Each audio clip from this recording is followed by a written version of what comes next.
Levi Lawson rode into the yard of the Merritt homestead with dust on his boots, a loaded rifle across his saddle, and a job to finish.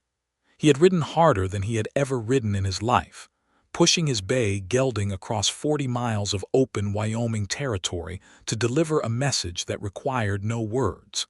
His employer, Calhoun Greer, had made it plain enough when he handed Levi the envelope and the order. "Make sure she understands what it means to stay," Greer had said, his voice low and certain as gravel at the bottom of a well. "And make sure she understands what it costs." Levi had not asked questions. That was the thing about working for Calhoun Greer. You did not ask questions. You did not hesitate.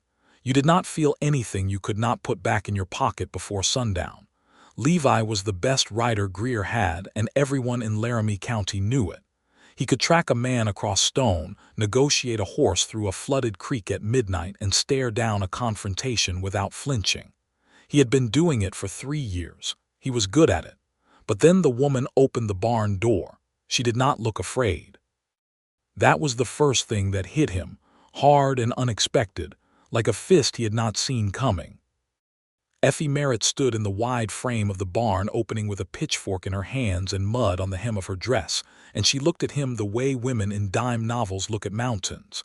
Not frightened, not overwhelmed, measuring. "If you are here for Greer," she said, her voice steady and low, "you can turn that horse around right now." Levi did not turn around. He pulled the envelope from inside his coat and held it out. She did not take it. "Whatever is written on that paper," Effie Merritt said, "is a lie, and you know it." Something shifted in the air between them. Levi could feel it the way you feel a change in weather before the clouds even gather, a pressure in the chest, a stillness that means something is coming. He looked at this woman, this small woman with dirt on her hands and fire in her eyes, and something in him that had been packed down tight and sealed over for a very long time made a sound like a door creaking open. He had been sent to run her off. He did not know yet that he was never going to be able to do it. And he did not know yet that 3 weeks from this moment he would ride back to Laramie with no one beside him, walk into Calhoun Greer's office, drop his badge and his employment papers on the desk, and say 4 words that he had never said in his life. "I quit. I am done." But that was later. That was after everything.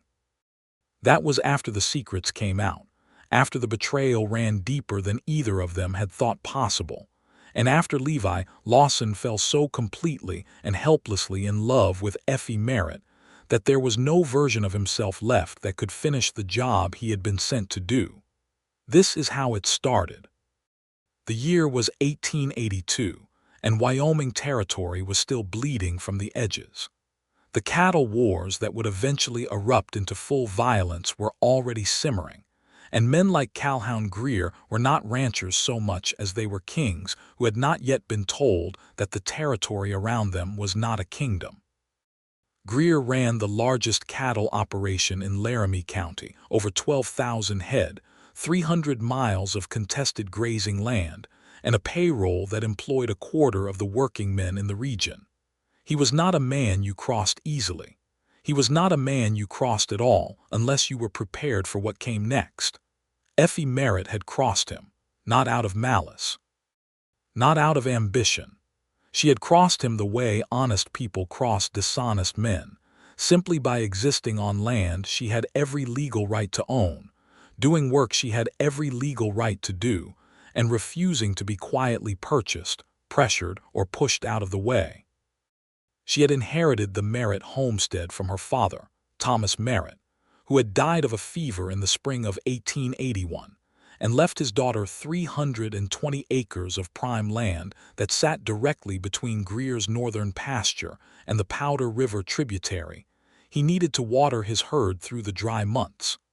Thomas Merritt had known what that land was worth. He had also known what it meant to Greer, and in the last months of his illness Greer had made offers. Thomas had declined everyone. When Thomas died, Greer assumed the daughter would be easier. He assumed wrong. Effie had grown up on that land. She knew every fence post, every gully, every place where the soil went from hardpan to loam. She had helped her father plant the kitchen garden, had ridden the fence line since she was old enough to sit a horse, and had watched the Powder River run low and low again through more seasons than she could count.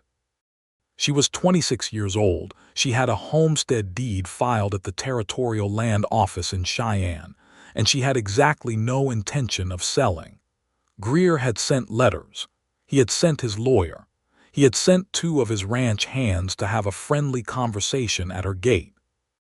Effie had sent the lawyer back with a written refusal, and she had met the ranch hands at the gate herself with a 12-gauge shotgun broken open over her arm, not threatening, just present, just making a point about how the conversation was going to go. After the ranch hands reported back, Greer sat behind his big oak desk in his stone house on the edge of Laramie and made a decision. He needed someone different. He needed someone who would not be turned away by a woman with a shotgun. He needed someone who was smart enough to find pressure points and ruthless enough to use them. He needed Levi Lawson. Levi had been riding for Greer since 1879. He was 29 years old, born in Missouri, and had come west after the kind of past he did not discuss at dinner tables. He had worked cattle drives up from Texas, had spent a year as a deputy in Abilene before the sheriff's politics became more than he could stomach, and had eventually ended up in Wyoming territory at a point in his life when being employed by a powerful man felt safer than being independent. He was lean and tall, with dark eyes that gave away nothing and hands that were rough from years of rope work. He was not cruel. That distinction mattered to him, though he had never said it out loud to anyone. He did not enjoy intimidation, but he was very, very good at it, and he had long since decided that being good at something was enough reason to keep doing it. The envelope Greer had given him contained a formal notice of legal challenge to the homestead deed, a document Greer's lawyer had been working on for months, arguing that Thomas Merritt had failed to meet the continuous improvement requirements of the Homestead Act of 1862 in the final year of his illness. It was a thin argument. It might not hold in court, but it did not have to hold in court if Effie Merritt could be convinced that fighting it was not worth the time, the money, and the trouble. That was what Levi was supposed to communicate, clearly, personally, in a way that left no room for misunderstanding. He had ridden out that morning feeling the way he always felt before a job like this: closed down, efficient, professional. He had told himself it was just land, just business, just the kind of dispute that happened all the time in Wyoming territory in 1882, and that the woman had already been offered fair market value twice over, and that there was no reason to make this harder than it needed to be. He had pulled into her yard, and she had opened the barn door, and the entire careful structure of his professional detachment had developed a crack so fine he almost did not notice it. Almost. She had not taken the envelope. She stood there in the late morning light with her pitchfork and her muddy hem, and she looked at him and she said, "Whatever is written on that paper is a lie, and you know it." Levi sat on his horse and held the envelope and felt the crack get wider. "Miss Merritt," he said, keeping his voice flat and even, "I have been asked to deliver this personally. I would appreciate if you took it." "And I would appreciate," she said, "if whoever sent you would stop wasting paper and my time." She set the pitchfork against the barn wall and crossed her arms. "I know who you are, Mr. Lawson. I know you ride for Greer. I know this is not the first approach he has made, and I know it will not be the last. So let me say this once clearly so you can bring it back to him exactly as I said it. This land belonged to my father and it belongs to me. I have my deed. I have my filing. I have 2 witnesses to the continuous improvement work done on this property through the final months of my father's illness, work that I did myself. Whatever that paper says, it is wrong. And if Greer wants to take it to a judge, I will be there with documentation and with my witnesses, and he is welcome to try." Levi got down off his horse. He did not know why. He had not planned to get down. But something in the complete certainty of her voice made him want to be on the same level as she was, not looking down from the saddle, not holding a position of physical advantage. He tied his horse to the post at the gate and he walked toward her, and he held out the envelope again. "I am not your enemy," he said. "I am just the messenger." "Then deliver a different message," she said, not taking the envelope. "Tell him no." Levi lowered the envelope slowly. "It is not that simple." "It is exactly that simple," Effie said. "It only gets complicated when men like Greer decide that someone else's no is an obstacle instead of an answer." He looked at her for a long moment. The crack in his professional detachment was now something he was actively aware of, a thin line of light coming through a door he had believed was sealed shut. "You live here alone?" he asked, and immediately regretted it because it sounded like something a man looking for vulnerabilities would ask. She heard it that way too. Her chin came up. "Why? Are you cataloging my weaknesses for him?" "No," Levi said, and meant it. "I am asking because I am trying to understand your situation." "My situation," she said evenly, "is that I am a woman alone on a piece of land that a powerful man wants, and the most dangerous thing about my situation is men who come to my door claiming to try to understand it." She picked the pitchfork back up. "If you have a legal document, leave it on the gate post. If you do not want to do that, take it back to Greer and tell him I said no." Again. Levi stood there another moment. Then he folded the envelope, put it back in his coat pocket, and walked back to his horse. He mounted up, gathered the reins, and looked back at her once more over his shoulder. She was already back inside the barn, working, as if he were already gone. He rode 2 miles down the road before he stopped. He sat in the middle of the empty trail, the Wyoming wind cutting across the prairie grass, the sky enormous and indifferent above him, and he held the envelope and he thought about what he had just done, which was nothing. He had done nothing. He had ridden 40 miles and delivered nothing and achieved nothing and spoken to a woman for 4 minutes, and she had not moved 1 inch and he had not moved her. And the thing he could not stop sitting with, the thing he could not pack back down and seal over, was the feeling that she was right, that whatever was in the envelope was wrong. That he had known it before he rode out that morning and had chosen not to think about it, and that standing in her yard had made it impossible to continue not thinking about it. He turned his horse around.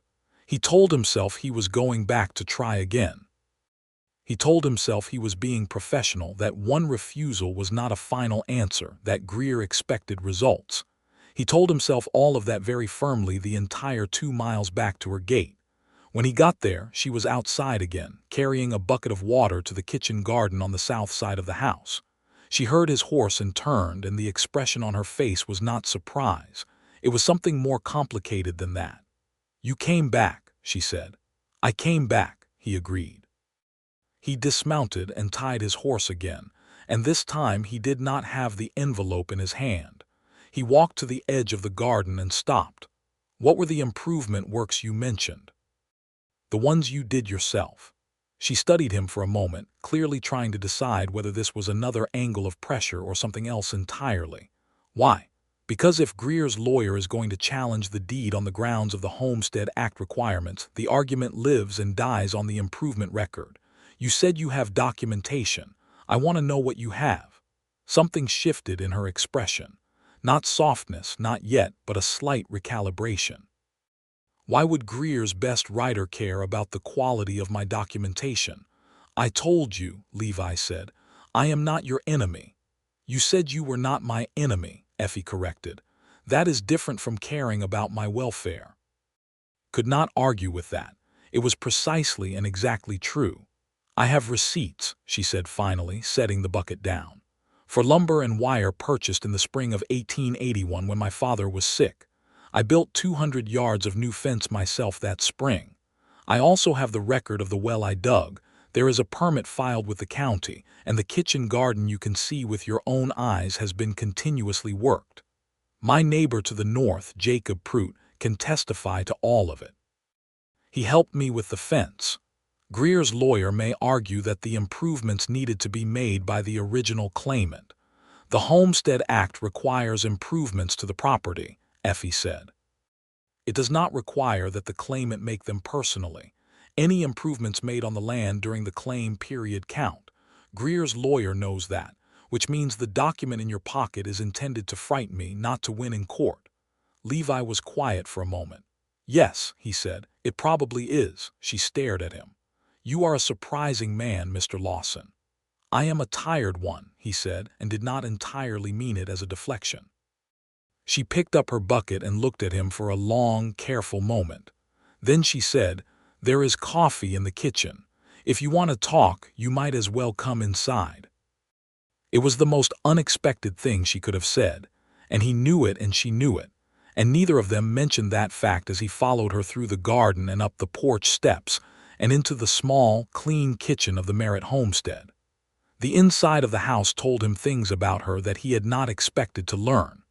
It was a working homestead's kitchen, plain and practical, with a cast iron stove and a work table scarred from years of use.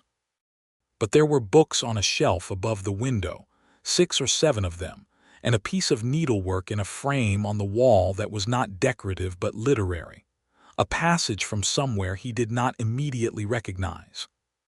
There was a photograph on the mantel of an older man with Effie's same direct eyes, her father, clearly.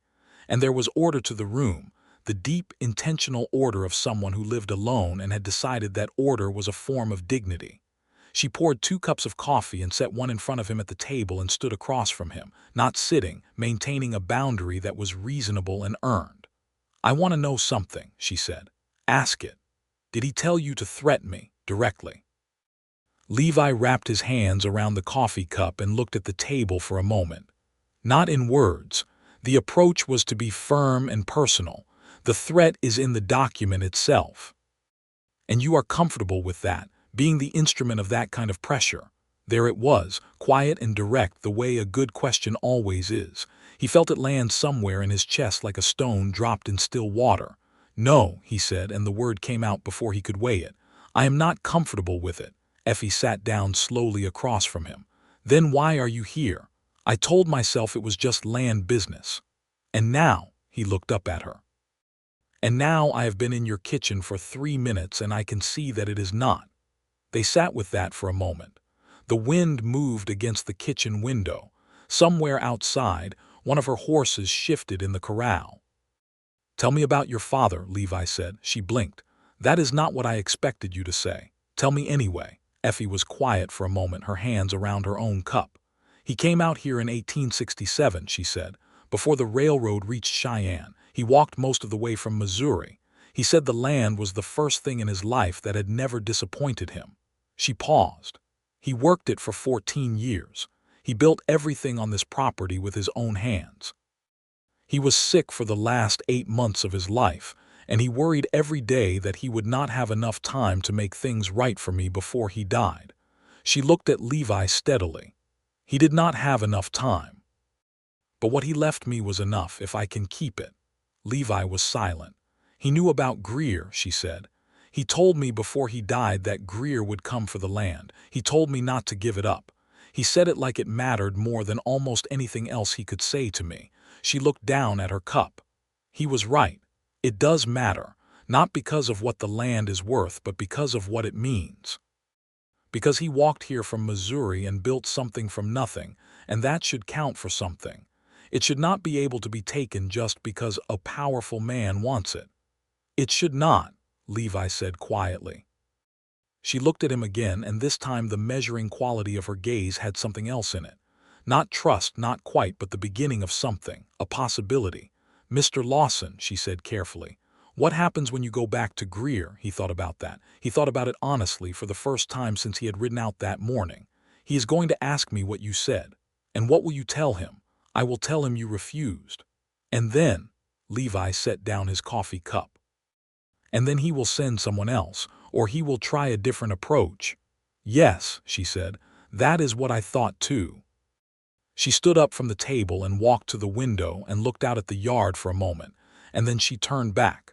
Will you tell me the truth about something? If I can. Is there anything in that document that has any legitimate legal weight, or is it entirely manufactured? Levi thought about the 3 conversations he had sat in on between Greer and his lawyer over the past 2 months. He thought about the way the lawyer had hedged and qualified, the way Greer had pushed for something stronger, and the lawyer had said the best he could do was create delay and uncertainty. "It is weak," he said honestly. "A competent judge would likely dismiss it. But it could create enough uncertainty to make you question whether the fight is worth it. That is the actual purpose." Effie turned back to the window. "I thought so. You need a lawyer of your own," Levi said. "Someone who can file a preemptive response and establish your record before Greer's challenge ever reaches a judge. If the record is clear and established and witnessed, his challenge collapses." She turned back from the window and looked at him with an expression he could not entirely read. "You are helping me," she said. "You came here to pressure me into leaving, and now you are helping me." He did not have an answer for that. Because she was right, and the only honest thing he could say was that something had happened when she had stood in her barn door with her pitchfork and her chin up and her refusal to be afraid, and that whatever that something was, it had already begun to change the direction of things in ways he had not planned and could not fully account for. "I am telling you what I know," he said carefully. "What you do with it is your choice." "Stay," she said. Then immediately, more carefully, "Stay for supper. Let me tell you the full history of the property. If you are going to report back to Greer, I would rather you have the complete picture." He should have said no. The professional version of himself, the version that had ridden 40 miles that morning with a sealed envelope and a clear purpose, would have said no. Instead, he heard himself say, "All right." He stayed for supper. She made a meal from what she had, salt pork and dried beans and cornbread from flour she had ground herself, and they sat at the kitchen table as the afternoon light shifted to evening gold through the windows, and she told him about the property. She told him about the fence lines and the water rights and the survey markers, and she showed him the box of documents her father had kept, the original land filing, the improvement receipts, the well permit, the correspondence with the Territorial Land Office. She had everything. Her father had been methodical about it, almost as if he had known this fight was coming. Levi sat across from her and listened, and he watched her hands as she spread the documents across the table, her fingers careful and certain as she sorted and explained, and he felt something he had not felt in a very long time, which was the desire to be useful to a person in a way that had nothing to do with being paid for it. "You are very prepared," he said. "My father made me memorize where everything was," Effie said. "He said I should know every document by heart and by location. He said knowledge is the only thing they cannot take from you." He sounds like he was a wise man. She looked at the photograph on the mantel. "He was the best man I have known," she said. "Was not a saint, he made mistakes, but he loved this land and he was honest about what he did and did not know, and he never let anyone make him small." She paused. "I am trying to be what he taught me to be." "You are doing well at it," Levi said, and meant it simply and completely. She looked at him, and this time the expression was open and unguarded in a way it had not been before, just for a moment. "Why are you still here, Mr. Lawson?" "Levi," he said. "You can call me Levi." "Levi," she said. "Why are you still here?" He thought about what to say to that. He could have said he was gathering information. He could have said he was doing his job. He could have said any number of professional and distancing things. Instead he said, "Because I do not want to leave." The silence that followed that was a different kind of silence than the ones before it. It was warm and a little frightened on both sides, and it sat between them like a thing that had weight. Effie cleared the dishes from the table and did not say anything else about it, and Levi helped her carry them to the basin, and their hands were near each other in the small kitchen space, and neither of them moved away, and neither of them said anything about that either. He slept that night in the barn at her suggestion, and with a blanket she brought out without being asked, and he lay in the hay and looked at the stars through the gap in the roof boards and thought about the fact that he was going to have to go back to Laramie in the morning, and that when he did, things were going to have to be different than they had been. In the morning, Effie was already up, her fire going, her horses fed. He found her at the fence line on the north side of the property, checking the posts, and he walked out to where she was and they stood together in the early light. "I have to go back today," he said. "I know. He is going to push harder when I tell him you refused." "I know that too." He looked at the fence line, the long straight run of new posts she had set herself. "The lawyer I would recommend is James Aldridge. He practices in Cheyenne. He has handled land cases before the territorial court and he knows Homestead Act law better than anyone in Wyoming. Write to him this week. Send him your documentation." She looked at him for a long moment. "You are not just the messenger," she said. "No," he agreed. "I am not." She held out her hand. It was a frank and formal gesture, the kind of handshake that meant something real. He took it, and her grip was firm and warm, and neither of them let go immediately.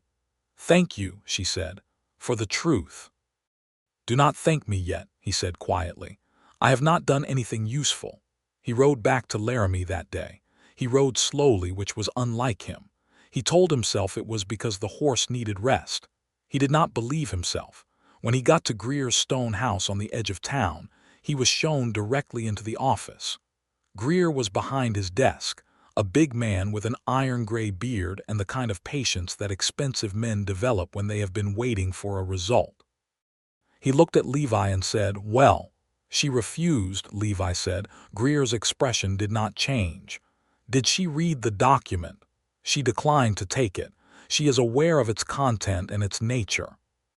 She has documentation to counter the legal challenge and she has witnesses. A challenge in court is likely to fail." Greer laced his fingers together on the desk. "Did I ask you to evaluate the legal challenge?" "No, but I thought it was relevant information." Greer studied him for a moment. "You were there since yesterday morning. One conversation does not take that long." "She is well prepared," Levi said, keeping his voice flat. "I was thorough." "Go back tomorrow," Greer said. "And be clear this time about what the alternatives look like. I am not asking her to be comfortable. I am asking her to understand that being uncomfortable is a choice she is making." Levi felt the thing in his chest that he had been carrying since yesterday tighten considerably. "You want me to threaten her?" "I want you to be persuasive," Greer said, with the specific tone of a man who knows those two words mean the same thing in this context and is choosing the more elegant one. Levi was quiet for a moment. "She lives alone," he said. "I am aware." "I will go back," Levi said. "I will try again."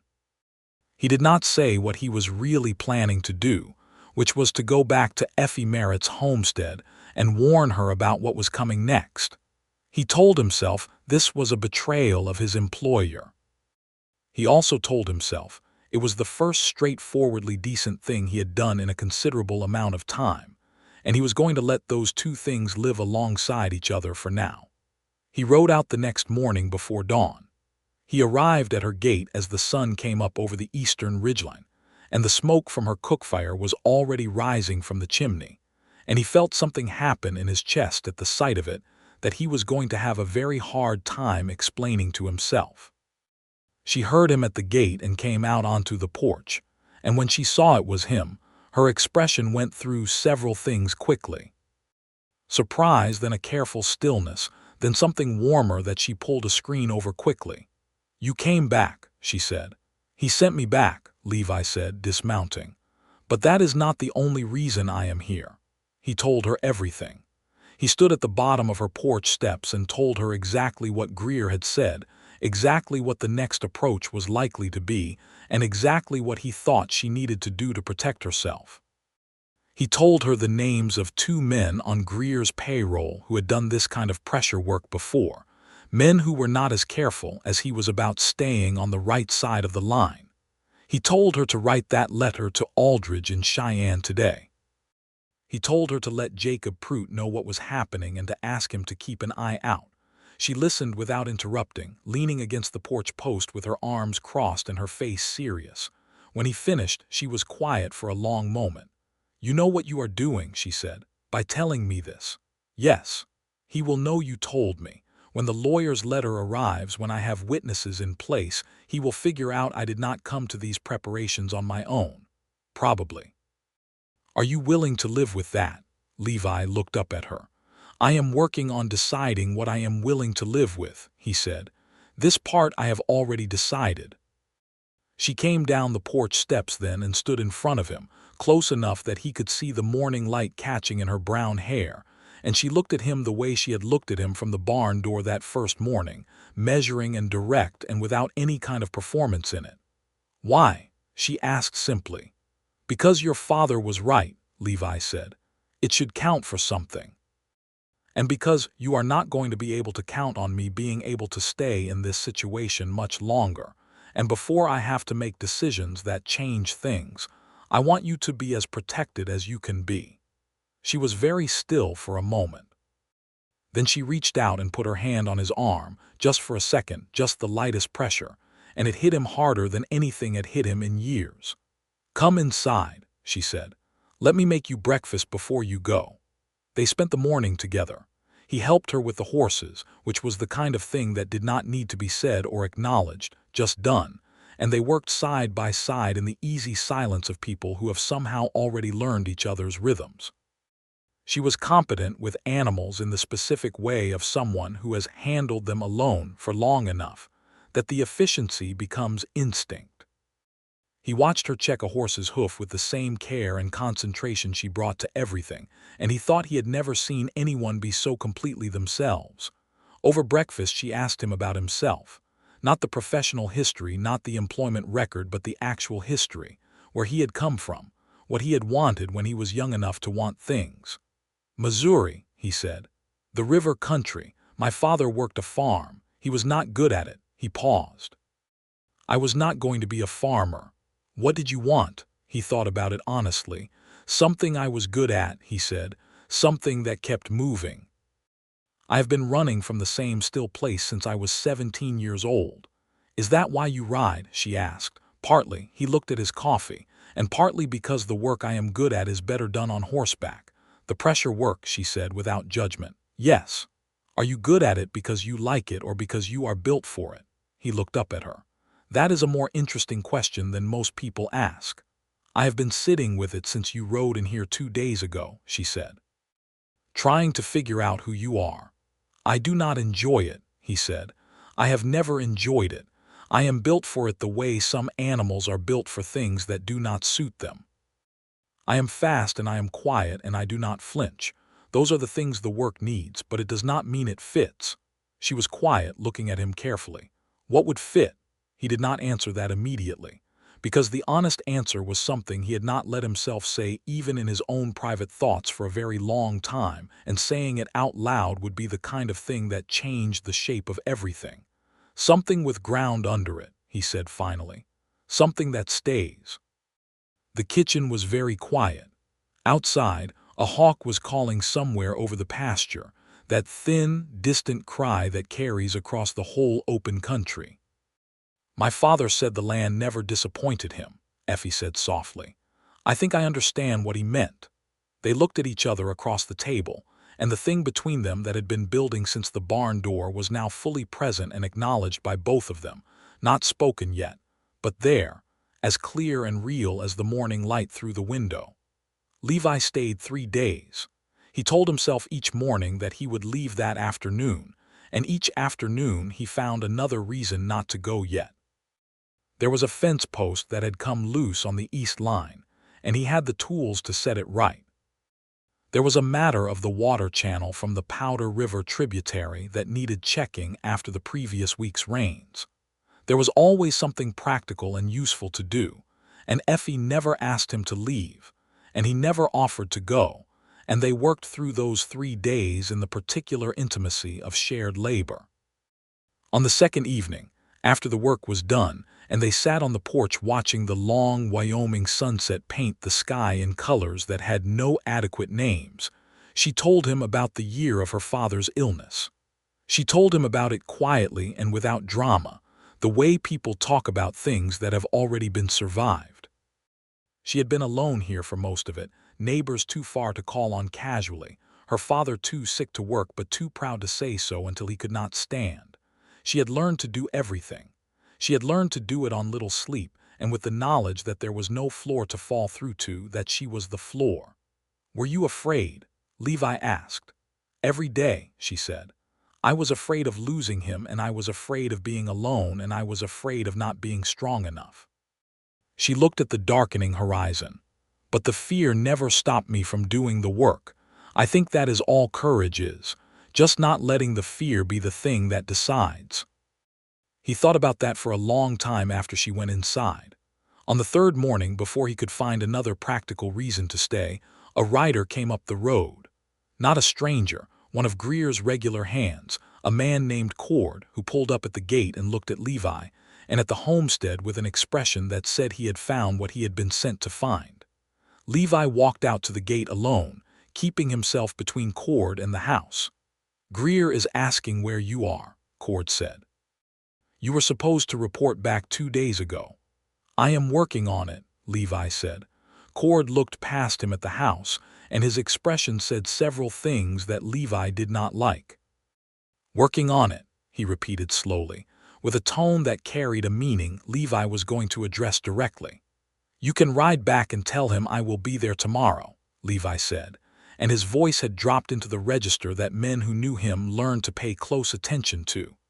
Cord looked at him for another moment, then turned his horse and rode back down the road. Levi stood at the gate and watched him go and felt the situation crystallizing around him. He had 3 days of choices behind him now, a line of small decisions that had led to this gate at this moment, and he was standing here with full knowledge of what was on either side of the decision he still had to make. He went back inside. Effie was at the work table, her back to the door, and she said without turning around, "That was one of Greer's men." "Yes, he came to find you." "Yes." She turned around. Her face was very composed, but her eyes were working hard. "He is going to know now," she said. "Whatever Greer suspected about you, this will confirm it." "Yes. What are you going to do?" Levi stood in the kitchen doorway and looked at her, and made the decision he had been spiraling toward since the moment she had stood in her barn door with her pitchfork and refused to move. "I am going to go back to Laramie," he said. "I am going to go back, and I am going to do what I should have done on the first day, which is to tell him clearly and directly that I am not going to be part of whatever comes next for you. And then I am going to resign." Effie was very still. "Levi, I know what I am giving up."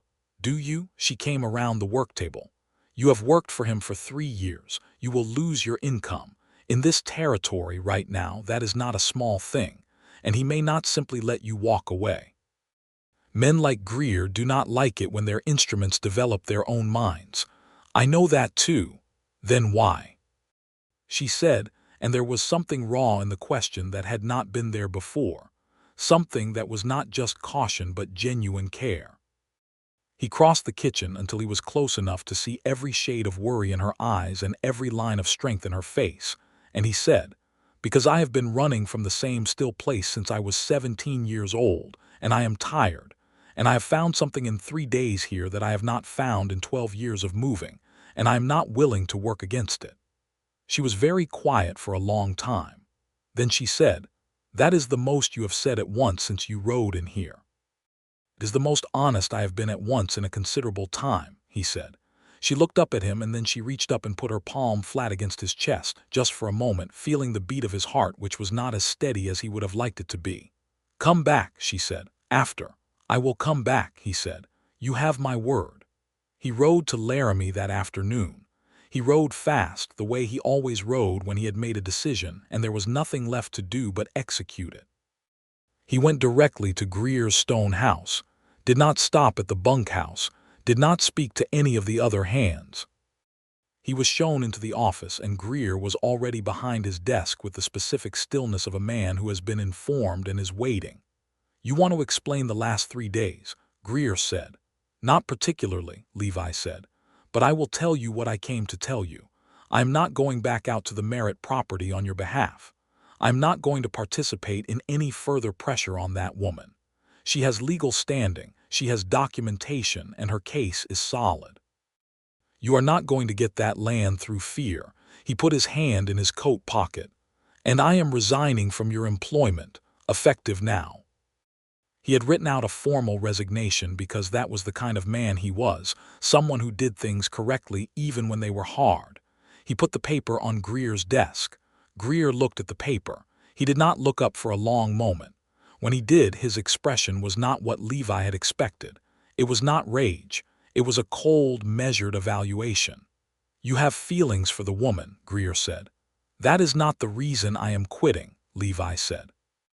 "The reason I am quitting is that I have spent 3 years being the instrument of things I was not comfortable with, and I have made a decision about that. The woman has nothing to do with the decision except that she showed me clearly what the thing I was doing looks like from the other side of it." "How very principled," Greer said, "and completely useless to you. You are walking away from income and housing and protection in a territory that is not kind to lone men. What exactly is your plan, Lawson?" "That is my concern," Levi said. "Not yours." Greer leaned back in his chair. "I could make life difficult for you," he said. "I want you to know that I know that." "I know it too," Levi said. "Do what you decide to do." He walked out of the office. He walked out of the stone house. He saddled his own horse from the stable, the bay gelding that was his personal property and not Greer's, and he rode out of the yard. He rode alone. He had 4 days of wages owed to him that he would never see, no place to sleep in Laramie tonight, and a powerful enemy who had just watched him walk out without flinching. He also had, somewhere 40 miles east on the Powder River tributary, a woman who had told him to come back and whose face he had not stopped thinking about for 3 days. He rode back to the Merritt homestead. It was dark when he arrived. The lamp was still burning in the kitchen window, a single warm point of light in the enormous dark of the Wyoming night. He rode in quietly, tied his horse at the gate, and came up the porch steps. She opened the door before he knocked. She had been watching for him. She looked at him for a moment in the lamplight. Then she said, "You came back alone." "I came back alone," he confirmed. "You quit." "I quit." She stepped back from the door and let him in, and the kitchen was warm from the stove, and there was supper kept warm on the back of it, and she had laid 2 plates, which meant she had believed he was coming back. He sat down at the table and she sat across from him, and they ate together in the quiet way they had already developed over 3 days, and outside the Wyoming night was enormous and cold and full of stars, and inside the small kitchen on the Merritt homestead everything was warm and settled and real. "What will you do now?" she asked.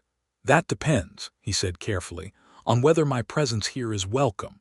She looked at him across the table. "I told you to come back." "I know. But telling a man to come back and telling him he can stay are different things." Effie was quiet for a moment, her fingers around her cup. "You are an honest man," she said, "more honest than most I have met." Looked at him steadily. "This land needs working. I have been doing it alone for a year, and it is getting harder. My father always said you need 2 people to run a homestead properly." She paused. "I am not proposing anything beyond what is sensible and practical." "Of course not," Levi said, keeping his voice level despite the warmth that was moving through him. "But I am also not going to pretend," she said carefully, "that the reason I kept the lamp burning tonight was entirely practical." The silence after that was one of those silences that matters. "Effie," he said, and her name in his voice had a quality that was entirely new for both of them. "I'm going to say something, and I want you to hear it clearly." "All right. I came here 3 days ago with bad intentions on someone else's behalf, and you met me at your barn door and refused to be moved. And in 3 days of working beside you and talking to you and watching you be exactly who you are, something happened to me that I do not have elegant words for. I am not a man who talks well about the things that matter most to him. But I know the difference between a place I am passing through and a place I want to stay. And I know the difference between a person I am completing a transaction with and a person I would follow into a fight." She looked at him very carefully.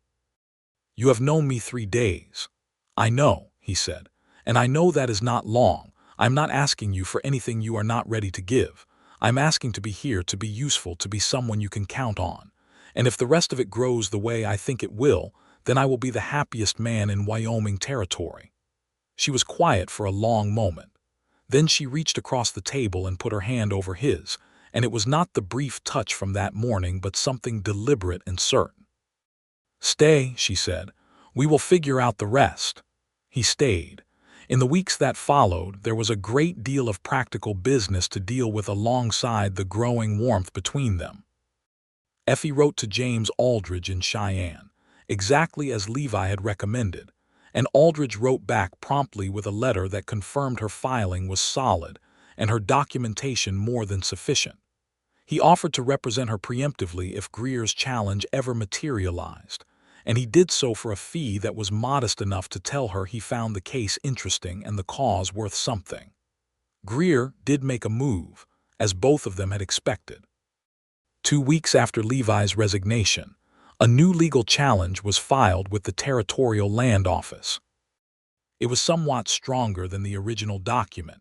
Greer's lawyer had clearly done more work, but it was still fundamentally flawed because Effie's record was exactly what it needed to be. Aldridge prepared a response that was thorough and confident and filed it within 2 weeks. While the legal process moved at its deliberate territorial pace, Levi threw himself into the work of the homestead with the full force of someone who had found a purpose that fit. He was a good horseman, which everyone already knew, but he was also strong and methodical and good with his hands in ways that a year of fence work and well digging had not diminished. He rebuilt the roof of the barn where it had begun to leak. He repaired the wagon, which had a cracked axle that Effie had been managing around for months. He helped her extend the kitchen garden, and in the evenings he sat on the porch with her, and they talked in the long, unhurried way of people who are discovering that they have a great deal to say to each other.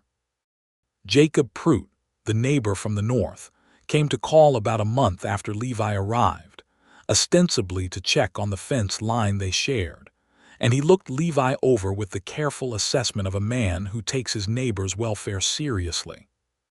He was 50 and weathered with the direct manner of someone who had survived the territory long enough to know what it asked of you. "You are the one who used to ride for Greer," Prout said. "Yes," Levi said, "and you quit."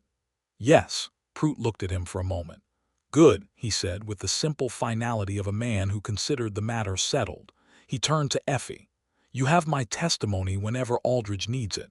I have written everything down the way the lawyer asked." "Thank you, Jacob," Effie said, "for everything."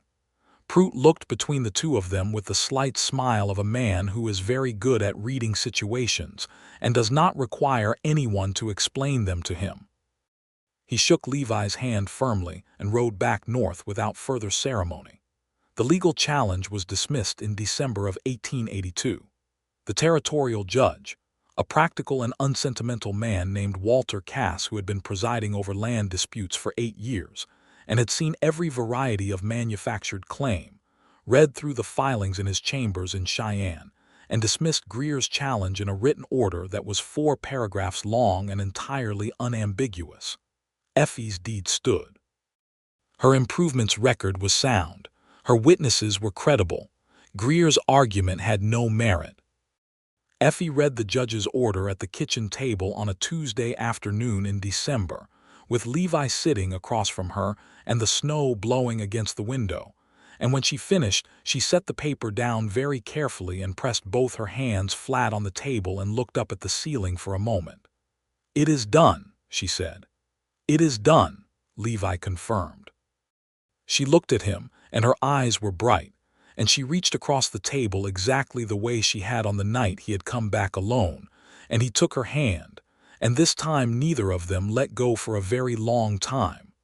Greer did not appeal. He was not happy about it, and Levi knew through the careful attention he paid to the situation that there was a week or two of hard feeling where additional pressure was considered and rejected.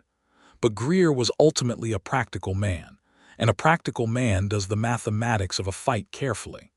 He had a weak legal case, a solid opponent, a credible attorney on her side, and a public record that was already not entirely sympathetic to him on land disputes.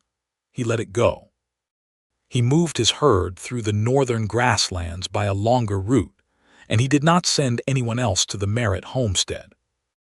Levi worked through the winter, which in Wyoming in 1882 was the kind of winter that tested every structure and every relationship and every decision a person had made. The temperatures dropped to places that made working outside a matter of careful timing and preparation. The snow was deep.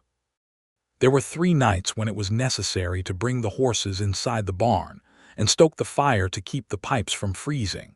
And Levi and Effie spent those nights close to the stove in the kitchen with coffee and lamplight, and the slow, absorbing conversation of 2 people who are becoming essential to each other. It was on the second of those nights that Levi told her about Missouri. He had not told this to anyone in a long time. He told it in pieces, slowly, the way you dismantle something carefully when you do not know what you will find inside. He told her about his father's farm and the specific grinding poverty of it, the way debt accumulated faster than harvest, the way his father's frustration had been expressed mostly in silence and occasionally in ways that were worse than silence. He told her about leaving at 17, about the cattle drive, about Abilene and the deputy's work and why he had left it. The sheriff, he said, was a good man in most ways. But he had an arrangement with the cattle interests that meant certain kinds of complaints were not followed up on. Mexican workers mostly, people who had no political voice and no recourse. I could not be part of it. So you left, Effie said. So I left, he agreed. And I ended up doing work for Greer that was not morally different in some ways from what I left in Abilene. I have been thinking about that. What conclusions have you reached? That I was more careful about the categories of wrong than I should have been. That I told myself Greer's work was business and not injustice, and that was a convenient distinction to draw because Greer was paying me and the sheriff's arrangement was not my paycheck. He paused. It was the same wrong in different clothes. Effie was quiet, looking at him. You are hard on yourself, she said. Someone should be. There is a difference, she said carefully, between accountability and punishment. You have already done the thing that mattered. You walked away. You warned me. You quit. She looked at him steadily. The question is not what you did wrong. The question is what you do next. He looked at her across the lamplit kitchen. The winter whined a constant low note outside, and he felt something inside him that had been tense and armored for a very long time simply relax. Not completely, not all at once, but enough. Effie, he said quietly. Yes. I would like to court you properly, he said, if you are willing. She was quiet for a moment, and then she smiled, and it was the first time he had seen her smile fully and without reservation. And it was, he thought, the most beautiful thing he had seen in his life. I thought you would never ask, she said. Courtship in Wyoming territory in the winter of 1882 looked different from courtship in the parlors of eastern cities.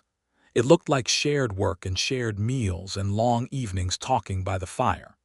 It looked like the gradual discovery of a person through small moments accumulated over weeks. It looked like Levi reading aloud from one of Effie's books after dinner, his voice finding the rhythm of the prose, while she mended a shirt across the fire from him. It looked like Effie teaching him the names she had given to the particular light at different times of day on the Powder River, the gray gold of early morning, the deep amber of late afternoon, the blue-white of winter noon. It looked like the first time he took her hand as they walked the fence line in early January, not to make a point or communicate anything, just because her hand was there, and he wanted to hold it. It looked like the moment she stopped and turned to face him in the field, the snow around them very white and the sky very blue, and looked at him with everything she felt clear on her face and said, "You are the most unexpected thing that has happened to me." "And you," he said, "are the thing I did not know I had been looking for." He kissed her there in the snow field, her cold face between his hands, and it was gentle and certain and right, and neither of them needed to say anything about it afterward. They simply walked back to the homestead together, and the shape of things between them had changed in the way that things change when they finally become what they were always meant to be. Spring came to Wyoming in stages, a grudging and incremental thawing that felt earned in a way that eastern springs did not. By March the first mud was showing under the snow, and by April the Powder River tributary was running high and clear, and the kitchen garden was planted and the horses were restless to be out, and the Merritt homestead was fully functioning in a way it had not been since before Thomas's illness. Levi found work that supplemented the homestead income, careful and legitimate work, scouting for a survey company doing territorial mapping, which suited his skills and his knowledge of the land without requiring him to be anyone's instrument. He was gone 2 or 3 days at a time, and he and Effie both found that the absences, brief as they were, clarified things.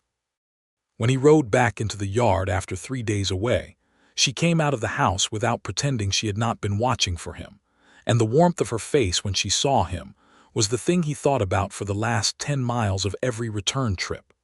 On a May evening in 1883, when the prairie was finally green and the light was long and golden across everything, Levi Lawson sat on the porch of the Merritt homestead and waited for Effie to come outside.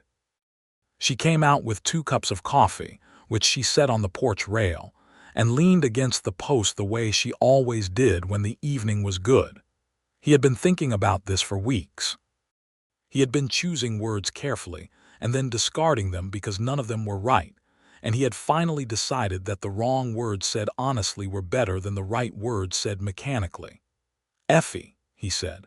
She looked at him, and immediately something in his expression told her this was different from an ordinary porch evening, and her own expression went careful and attentive. "I am not a man with a great deal to offer on paper," he said. "I have my horse and my tools and the wages I have saved since the winter. I have no land of my own and no grand history and no family connections worth mentioning." He paused. "What I have is this. I have spent the past months knowing that the best thing in my life is this land and this work and you. I have spent those months becoming, I hope, the kind of man who is worth something, and I want to spend the rest of my life here with you, building whatever this becomes." He reached into his coat pocket and brought out the ring he had made by a silversmith in Cheyenne on his last survey trip, a simple band with a small turquoise stone set in it, which he had chosen because it was the color of the Wyoming sky on the blue-white winter noon that Effie had named for him. "Will you marry me?" he said.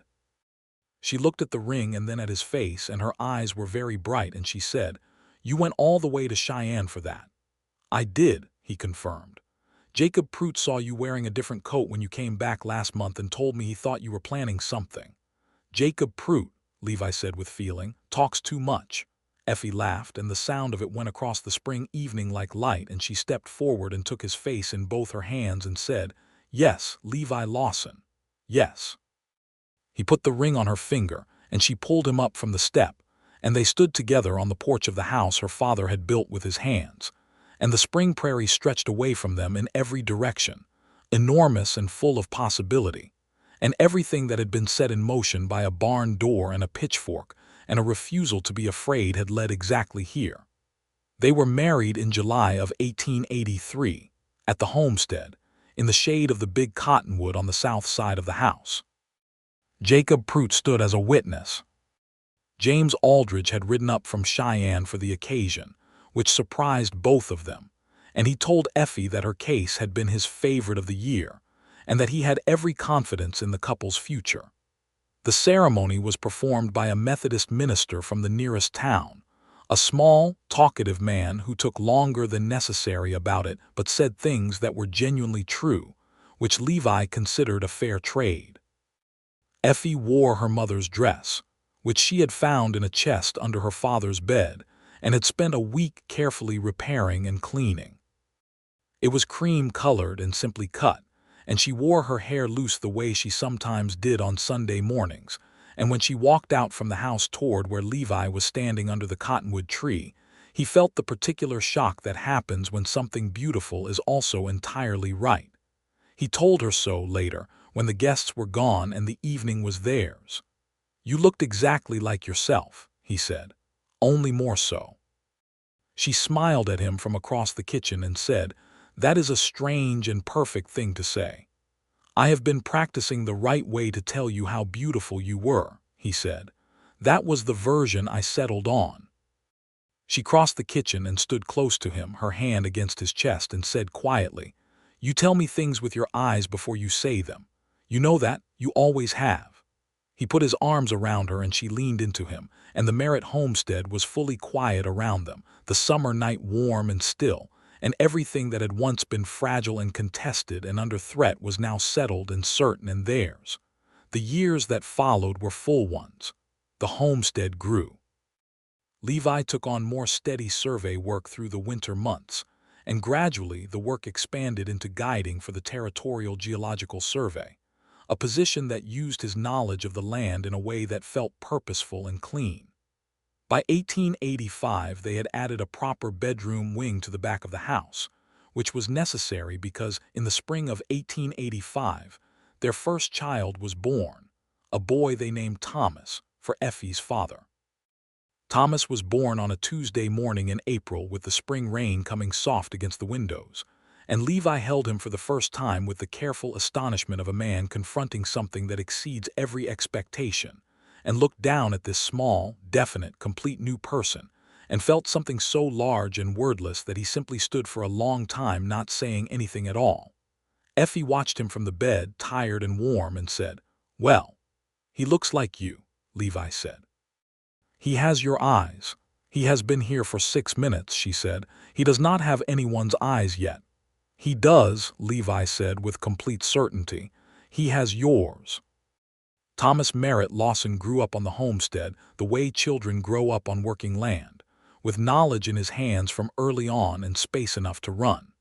He was a serious child who asked questions that were more precise than his age suggested, and he had his mother's refusal to accept things that did not make logical sense, and his father's quiet attentiveness to the way animals moved and the way land changed with weather.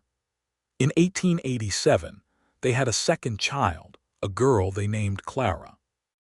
Clara came into the world with a great deal of noise and opinion, which she maintained consistently as she grew, and which both parents found alternately exhausting and magnificent.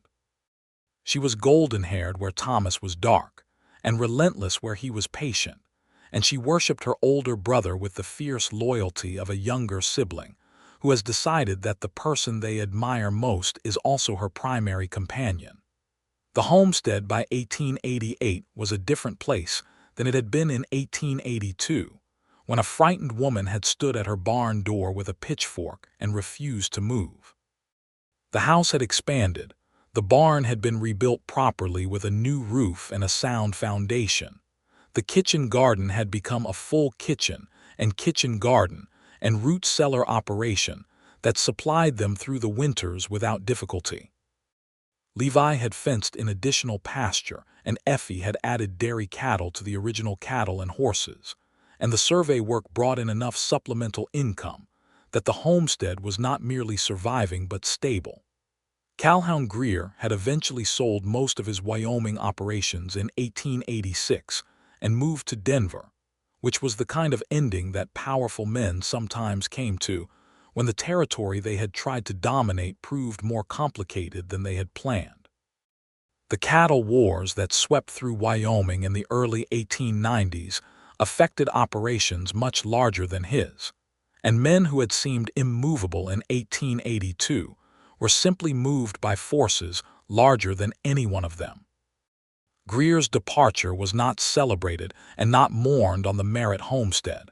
It was simply noted, and then the day's work continued. Jacob Prout remained their nearest neighbor and most consistent friend throughout. He came to Thomas's christening and to Clara's, and he sat on the porch with Levi in the evenings when the summer was good, and they talked about the land and the territory, and the changes they were watching come, the fencing of the open range, the arrival of more and more homesteaders, the slow transformation of Wyoming from open territory to something that was beginning to look like civilization in its more organized and complicated forms. "Your father's land is better protected than it was when he left it," Levi said once to Effie, on an autumn evening in 1888 when they sat on the porch and the children were asleep inside and the stars were very thick overhead. She was quiet for a moment, her head resting against his shoulder. "He would have liked you," she said. "He was suspicious of men who came with envelopes from powerful people, but he could read a man's actual character. he would have seen yours." "I am glad to hear that," Levi said, "because the first time I met you, I was the man with the envelope." "The first time you met me," she said, "you came back without delivering it. After I delivered it to your porch rail.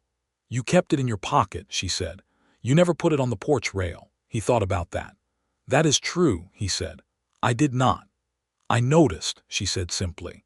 They sat with that for a while, with the stars and the autumn air and the sounds of the homestead settling around them, and Effie turned her face up toward his, and he kissed her with the ease and completeness of people who have been kissing for 5 years and have not yet run out of things to find in it. In 1889, Wyoming was granted statehood, which meant a great deal of formal reorganization of the land records and the territorial filings, and James Aldridge wrote to them from Cheyenne to confirm that the homestead deed had been successfully transferred and formalized under the new state land records, and that the Merritt Lawson claim was solid under state law as it had been under territorial law. He added a personal note at the bottom of the letter congratulating them on the family and the homestead, and saying that if he had one case in his career that had turned out the way he hoped every case would turn out, it was this one.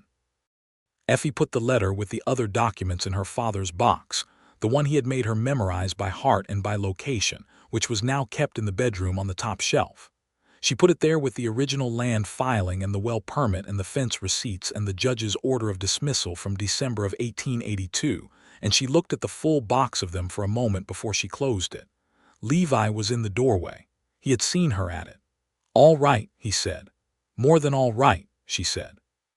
She closed the box and put it back on the shelf and turned to him. "I was thinking about what my father said, about the land never disappointing him." "Yes. I think I understand it better now than I did when he said it," she said, "because it is not really about the land. It is about what you build on it. The land is just the place. What does not disappoint you is the life." Levi crossed the room to where she stood and put his hands on her face and looked at her the way he had been looking at her for 7 years, which was the way a man looks at something that is the whole meaning of his life and he knows it. "Your father was right," he said, "and you are right.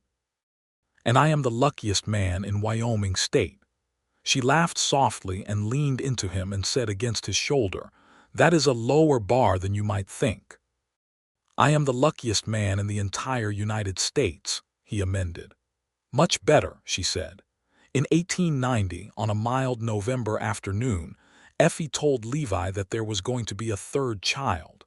He was at the work table in the barn, mending a piece of harness, and she came in and stood in the barn door the way she sometimes did, framed in the afternoon light, and told him.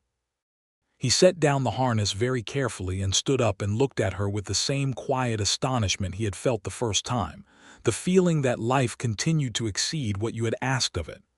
"A third," he said. "A third," she confirmed, with a calm that had warmth all through it. He crossed the barn and took her in his arms, and they stood in the barn door together where this whole story had really begun, where she had stood with her pitchfork and her refusal to move and change the direction of both their lives. "Thomas will be very authoritative about this," Effie said into his coat. "He has opinions about the ordering of things." "Clara will take no notice of his opinions," Levi said. "She never does," Effie agreed. The third child, born in the late spring of 1891, was a boy, and they named him James, after the lawyer who had helped them when it mattered.